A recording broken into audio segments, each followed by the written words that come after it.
Hey guys, so today we're going to spend some time talking about the counterculture of the 1960s.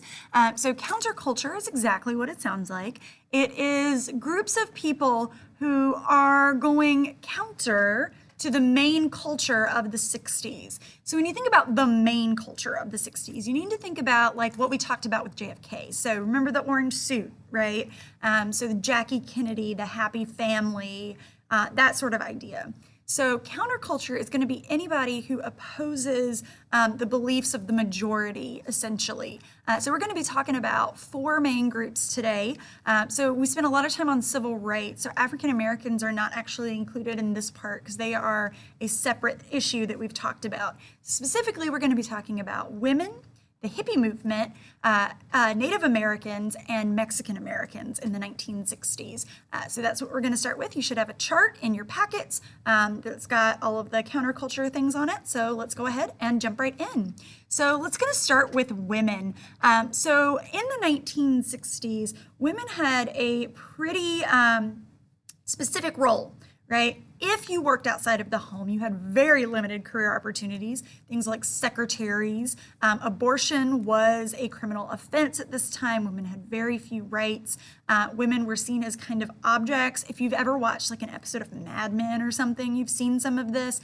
And when I say this, like, you know, a lot of times you talk about today sexism in the country, and I don't want to discount that, but there would be ads for jobs that women would get and be like, will not hire someone under the age or over the age of 30, must have this specific clothing size to work here.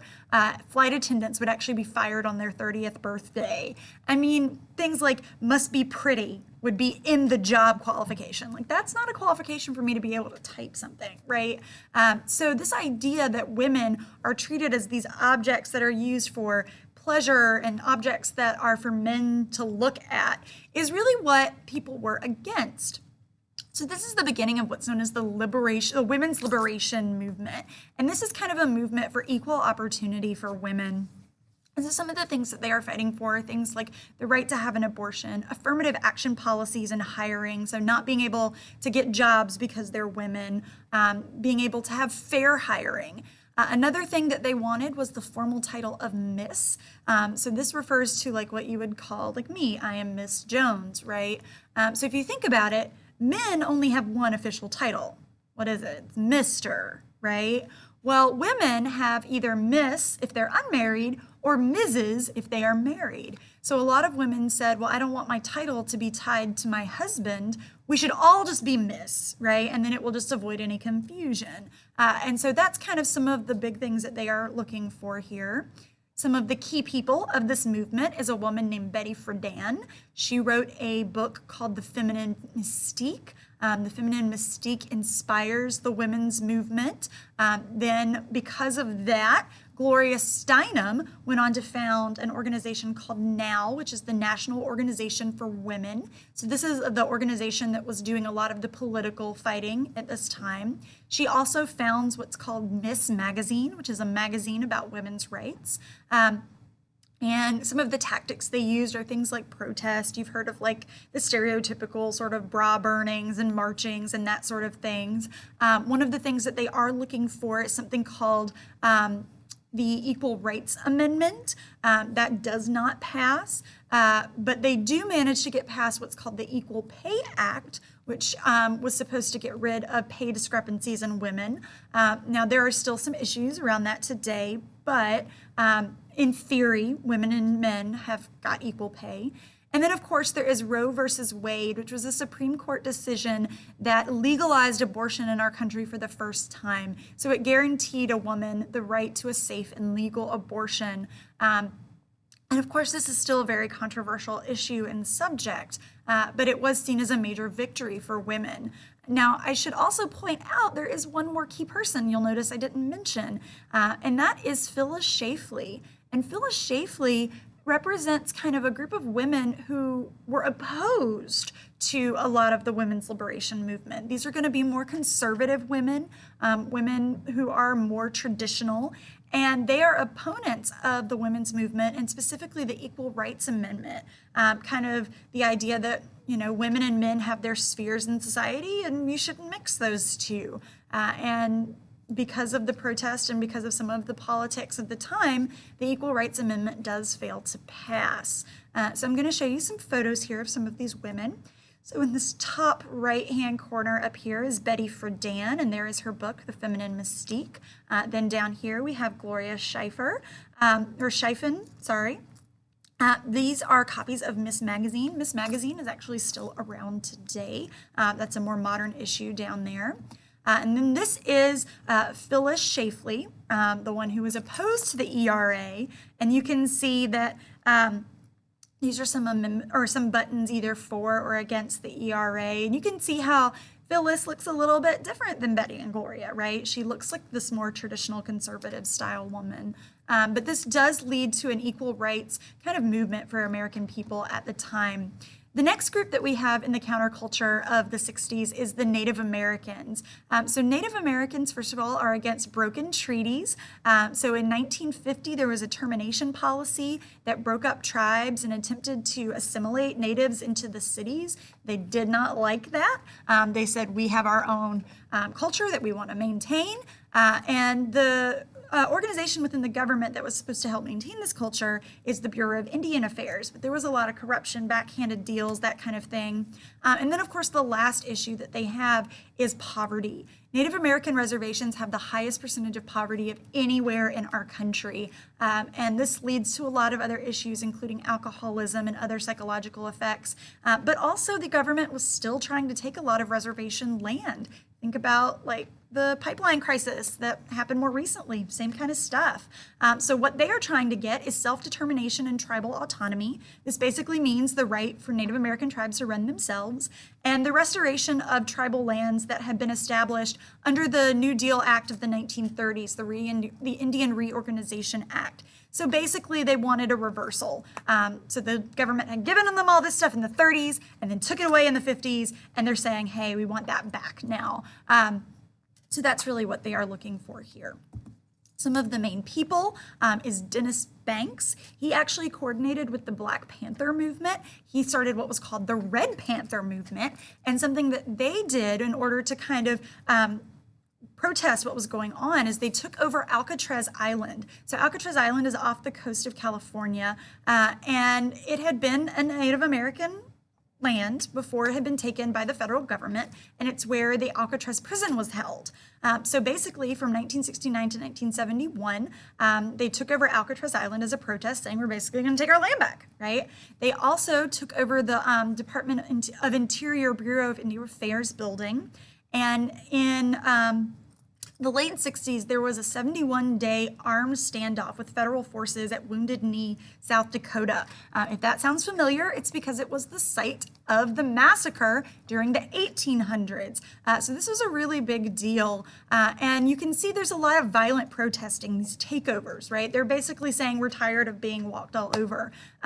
So in 1968, the Indian Civil Rights Act is passed, restoring tribal land and tribal life back to what they were asking for. So they do get some of that, but it's not perfect. There are still a lot of issues with Native Americans, even today in our country, and we see a lot of that cropping up. But they are seeing some of the effectiveness of some of these topics here. So up here at the top corner, we have a photograph of Dennis Banks. Down here at the bottom, this is Alcatraz Island, the takeover. If you look at it, they crossed out on the sign, it says United States property, and they crossed it out to say United Indian property. This is a photograph of the Wounded Knee takeover. And this flag up here just is meant to represent the unity of Native American tribes in the United States. Next group that we have are Latinos. And so Latinos, like Native Americans and Black Americans at the time, are living in some pretty bad conditions, particularly in terms of poverty. A lot of them are not making a lot of money. And the money that they are making are pretty low-wage jobs. Many of them are working as migrant farmers, and they're getting paid under the table. They're not getting paid officially by they're just getting kind of cash under the table. And a lot of the conditions that they're working in are very dangerous working conditions. And Another big problem that they have is a lack of access to public services and education, primarily because of the language barrier. Most of them are Spanish speakers, and there's just not enough services at the time for bilingual speaker or first native Spanish speakers. So some of the things that they're looking for is the unionization of farm labor. So basically forming a union to be able to provide safety on the job, especially as migrant farmers. They are looking for bilingual ballots and education access. So being able to, just vote, right? If you can't vote, if you can't read. And so being able to get access in their local language and be able to learn English, like that's the goal, right? And also public services for the migrant workers and the undocumented workers in the country at the time.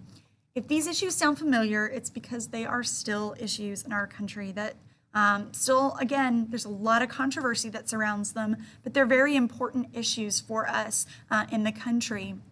So the most important person that you got to know at this time is a guy named Cesar Chavez. So he founds a group called the United Farm Workers of America, and they take their tactics from Martin Luther King. They are into nonviolent tactics. So you can see the difference here between the Native Americans.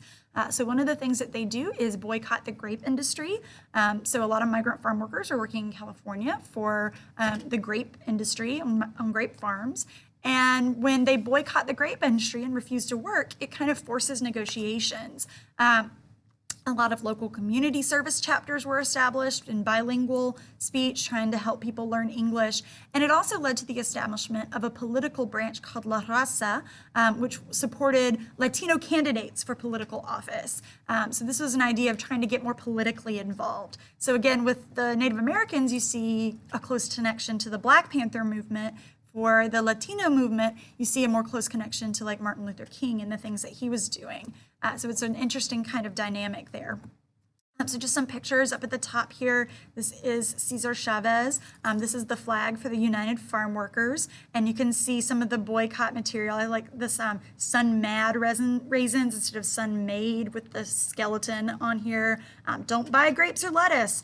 Massive boycotts work, right? And so when you can get the country on board, that's a big deal. And that's exactly what happened.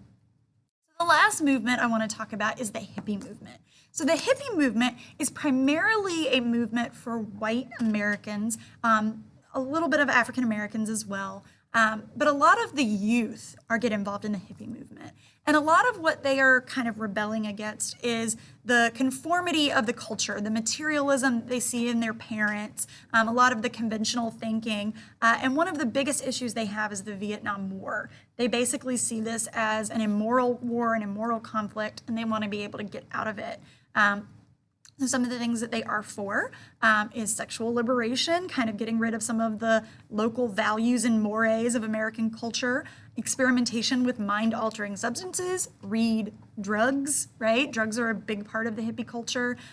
Just kind of, living the life, right? Very stereotypical hippie kind of, oh yeah, I'm just doing my thing, right? Rock and roll becomes kind of symbolic of it.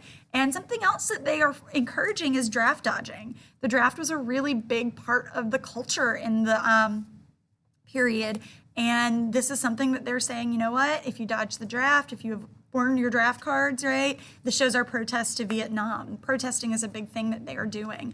So some of the key people, Timothy Leary is a Harvard psychology professor who basically the quote on him is to tune in, turn on, and drop out. So he kind of starts the drug use culture in the time. He actually invents LSD, which was a big drug that was used at the period.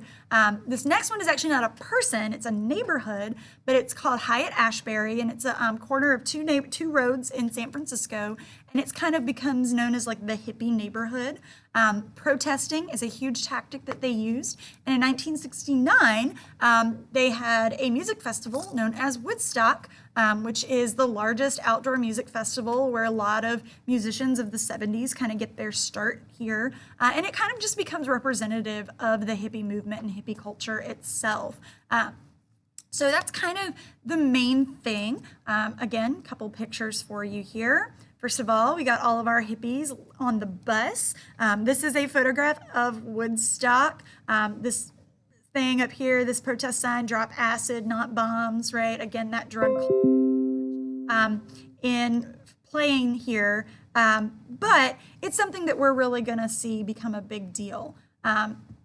So that kind of wraps up counterculture for us. Hope you learned a little bit here, and we'll see you next time. Bye-bye.